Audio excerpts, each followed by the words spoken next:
హరి ఓం నమస్తే. మీరు తూచా తప్పకుండా ఈ వీడియో చూడాలండి. అసలు తూచా తప్పకుండా అంటే మీలో ఎంతమంది తూచా తప్పకుండా అనేది వాడతారండి?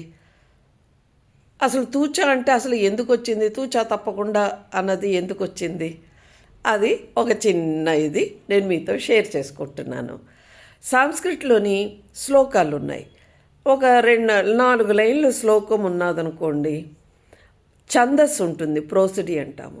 ఆ ఛందస్సులో ఏంటంటే రకరకాల ఛందస్సులు ఉంటాయి. అనుష్టుప్ ఛంద, లేదంటే గాయత్రి ఛందస్సు, ఇలాగుంటాయి. అలాగా ఆ ఛందస్సు, ఒక్కొక్క ఛందస్కి ఒక్కొక్క లైన్లో ఇన్ని లెటర్స్ ఉండాలని ఒక లెక్క ఉంటుంది. ఆ లెక్క ప్రకారంగా ఏంటంటే ఆ భావం మొత్తం అంతా వచ్చిన పదాలన్నీ అయిన తర్వాత ఎక్కడన్నా ఏదన్నా తక్కువ వచ్చిందంటే చా ఒకటి, తూ ఒకటి వాడుతూ ఉంటారు. అలాగేంటంటే అంటే ఎలా పడితే అట్లాగా వాడేకూడదండి. సంస్కృతంలో ఉన్నటువంటి పండితులకు మాత్రమే ఆ విషయం తెలుస్తుంది. సో తూ చ లేకుండా శ్లోకాలు ఉండవని అనే అబ్జర్వేషన్లోనే అందరూ చెప్తూ ఉంటారు. సో అలాగా ఆ విషయాలు ఏమీ కూడా పర్ఫెక్ట్గా మనం చేస్తున్నాము, తూచా తప్పకుండా మనం పాటిస్తున్నాము అని ఆ విధంగా వచ్చింది.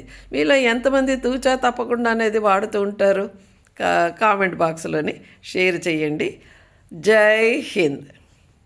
ఒక విషయం మర్చిపోయానండి. తూచా తప్పకుండా నా వీడియోని లైక్ చేయండి, షేర్ చేయండి. ఇంతవరకు ఎవరైనా సబ్స్క్రైబ్ చేసుకోకపోతే సబ్స్క్రైబ్ చేసుకోండి. హరి ఓం.